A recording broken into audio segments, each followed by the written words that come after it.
la nabiyya ba'di wala rasul, hakuna mtume baada yangu wala hakuna mjumbe yote atakayekuja. Kwa hiyo kwa mujibu wa imani ya Kiislamu hakuna mtume baada ya mtume Muhammad sallallahu alaihi wasallam. Lakini kwa mujibu wa imani za wenzetu wa Kristo uko utume ambao tunaona katika Biblia Yesu anawapa watu wake huo utume. Sasa watu watapoitwa manabii kwa imani za wenzetu, au kama huyo ambaye anaitwa nabii mkuu kwa imani za wenzetu, sisi kama Waislamu hatuna sababu ya kukwazika, kwa sababu si imani yetu sisi kama Waislamu. Kwa hiyo Mheshimiwa Judevi ambaye anaitwa kama nabii mkuu, anaitwa nabii mkuu kwa imani za wenzetu, si kwa imani zetu sisi kama Waislamu. Kwa hiyo na kila mtu ana imani yake. Sisi kama Waislamu tutaendelea kuwa na mahusiano na watu wa dini zote na watu wa imani zote. Bismillahirrahmanirrahim. Assalamu alaikum wa rahmatullahi wa barakatuh. Alhamdulillah thumma salatu ba'du wassalamu ala rasulillah Muhammad bin Abdullah wa alihi wa sahbihi wa mawala. Amma ba'd, ndugu zangu waandishi wa habari, leo mmekuja nyumbani, mmetaka ufafanuzi wa jambo fulani ambalo nimeona ni vizuri nikalisemea. Jumuiya yetu ya Maridhiano na Amani Tanzania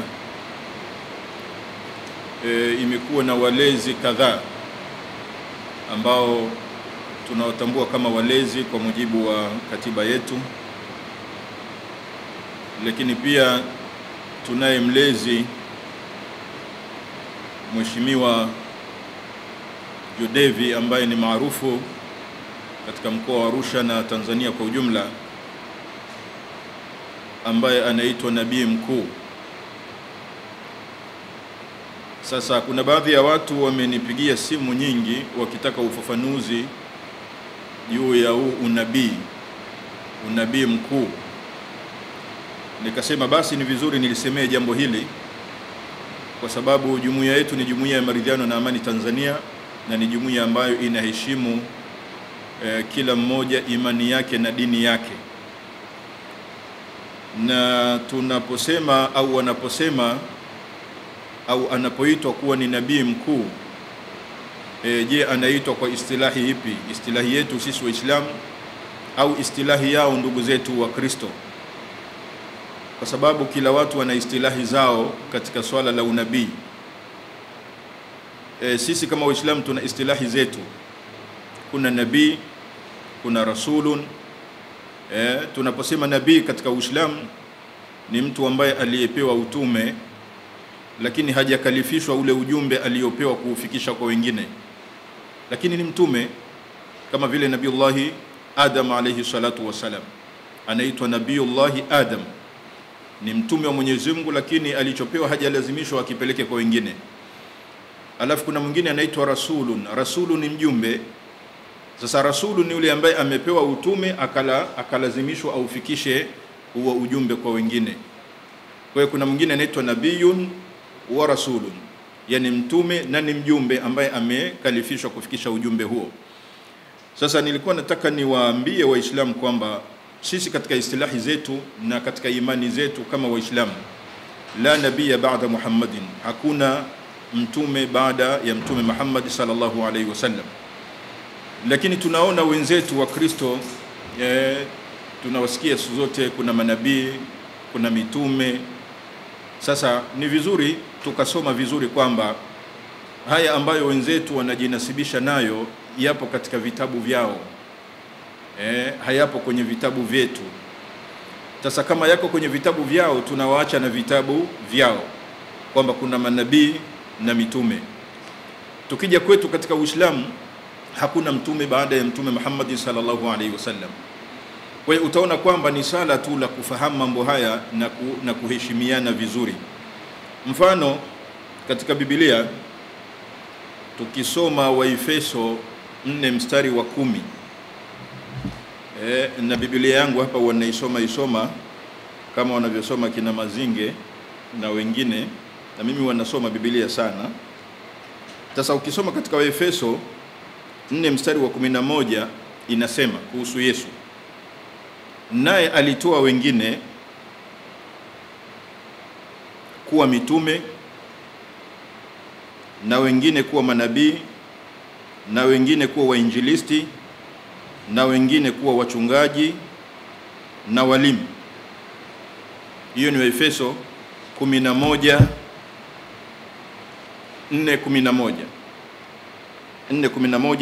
inasema hivyo. Na ukiangalia pia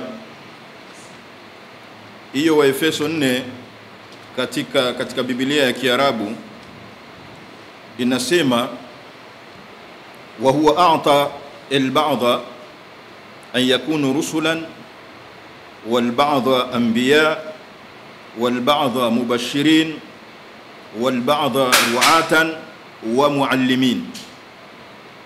Wa huwa a'ta al-ba'dha, naye alitoa baadhi, yani Yesu, ayakunu rusulan, wengine kuwa ni wajumbe, yani katoa katika watu wake, wanafunzi wake, wengine amewatuma kuwa wajumbe, wal ba'dha anbiya, na wengine akawatuma kuwa ni manabii. Sasa unabii huu una tofauti na unabii wake mwenyewe Yesu alayhi salatu wasalam. Wal ba'dha mubashirin, na wengine ni wainjilisti. Mubashirina ni wale wainjilisti. Wal ba'dha ru'atan, na wengine kuwa ni wachungaji. Wa muallimin, na wengine kuwa ni walimu. Yesu aliwatoa. Sasa ukiangalia unabii unaotajwa na ndugu zetu wa Kristo ni unabii kwa mujibu wa vitabu vyao, kwamba sisi kama Waislamu hatuna sababu ya kupata shida juu ya mtu kuitwa nabii au kuitwa nabii mkuu. Sisi kama Waislamu si katika imani zetu juu ya hayo, lakini ni katika imani zao wao. Sasa Jumuiya ya Maridhiano na Amani Tanzania inapokea watu wa imani zote, kwa kila mtu kwa mujibu wa andiko lake. Sasa ukiangalia pia katika Mathayo 23:34 pia inasema, kwa sababu hiyo angalieni, mimi natuma kwenu manabii na wenye hekima na waandishi. Hiyo ni Mathayo 23:34, ambayo kwa Kiarabu ukisoma pia ukisoma hiyo Mathayo inasema, lidhalika ana ursilu ilaykum anbiya wa hukama wa kataba. Kutokana na hilo, mimi ana ursilu ilaykum, yani Isa ibn Maryam au Yesu anasema, mimi ninatuma kwenu anbiya, manabii, wa hukama, na watu wenye hekima, wa kataba, na waandishi. Kwa hiyo utaona kwamba istilahi ya unabii kwetu sisi Waislamu na wenzetu wa Kristo tunatofautiana. Kwa maana unabii unachukuliwa kwao ni kama wafuasi wa Yesu, wanafunzi wa Yesu, watumishi wa Yesu. Sasa hili sisi kama Waislamu hatuna sababu ya kutukwaza, kwa sababu si letu. Hili ni jambo la imani yao. Kwetu sisi tukija katika Uislamu, hakuna mtume baada ya Mtume Muhammad sallallahu alayhi wasallam. Ukiangalia katika surah al-Ahzab aya ya 40, ma kana Muhammadun aba ahadin min rijalikum walakin rasulullah wa khataman nabiyyin. Hakuwa Muhammadi baba wa yoyote katika nyinyi, lakini ni mtume wa Mwenyezi Mungu. Walakin rasulullah wa khataman nabiyyin, na yeye ndiye mtume wa mwisho, amehitimisha utume. Hakuna utume baada ya Mtume Muhammad sallallahu alayhi wasallam. Hii ndio imani ya dini ya Kiislamu. Na Mtume mwenyewe sallallahu alayhi wasallam akaja kujieleza aliposema, mathali wa mathalul anbiya kamathali rajulin bana daran fa atammaha wa akmalaha illa mawdi'a labina. Mathali wa mathalul anbiya, mfano wangu mimi Muhammad na mfano wa mitume wengine, kamathali rajulin bana daran, ni kama mfano wa mtu ambaye aliyejenga nyumba, fa atammaha wa akmalaha, akaitimiza ile nyumba na akaikamilisha vizuri kabisa, illa mawdhi'a labina, isipokuwa sehemu moja tu ya tofali ikawa iko wazi, haijakamilika. Faja'ala an-nasu yanzurunaha wa yata'ajjabuna anha, ikawa watu wanatazama lile jengo, ile nyumba, huku wanashangaa, nyumba nzuri lakini kuna tofali pale halijakamilika. Sasa Mtume anasema fa ana mawdhi'u labina, mimi ndio mahala pa lile tofali. Jitu khatamtu al-anbiya, nimekuja kuhitimisha utume. La nabiyya ba'di wala rasul, hakuna mtume baada yangu wala hakuna mjumbe yote atakayekuja. Kwa hiyo kwa mujibu wa imani ya Kiislamu hakuna mtume baada ya Mtume Muhammad sallallahu alaihi wasallam, lakini kwa mujibu wa imani za wenzetu wa Kristo uko utume ambao tunaona katika Biblia Yesu anawapa watu wake huo utume. Sasa watu watapoitwa manabii kwa imani za wenzetu, au kama huyo ambaye anaitwa nabii mkuu kwa imani za wenzetu, sisi kama Waislamu hatuna sababu ya kukwazika, kwa sababu si imani yetu sisi kama Waislamu.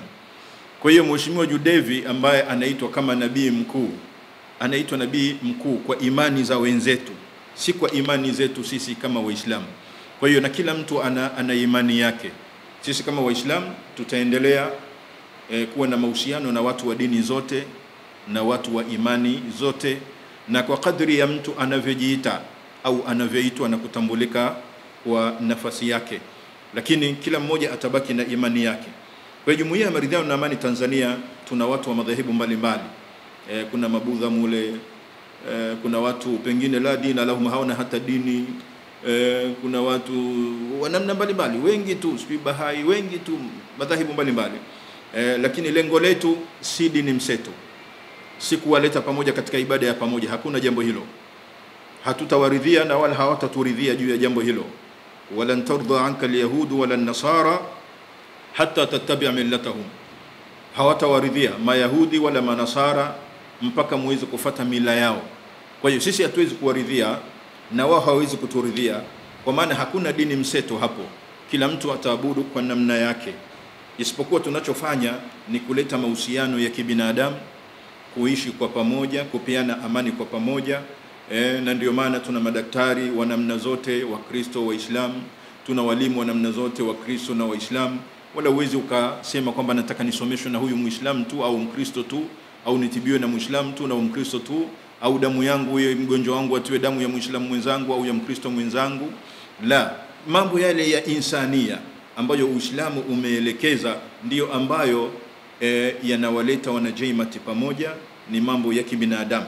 Kwa hiyo nimesema kwamba nitoe ufafanuzi jambo hili baada ya watu kuona mlezi wetu Mheshimiwa Judevi, wengine wakawa wameniuliza na hivi na vile, lakini ufafanuzi ni kwamba sisi tunaendelea kuheshimiana juu ya imani zetu, na hizo ni imani za kila mmoja wetu, na tutaendelea kuheshimiana kila mmoja kwa nafasi yake anayoitwa, anayofahamika, lakini siku zote kila mmoja aendelee kulinda imani yake, na huu ndio msingi.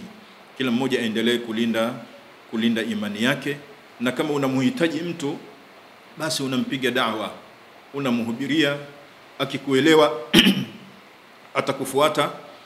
Na hii ndio kazi ambayo sisi tumepewa kama Waislamu, kuwaita wengine. Qul hadhihi sabili ad'u ila Allahi ala basiratin ana wa man ittaba'ani wa subhanallahi wa ma ana min al-mushrikin wallahu waliyut tawfiq. Wassalamu alaykum wa rahmatullahi wa barakatuh.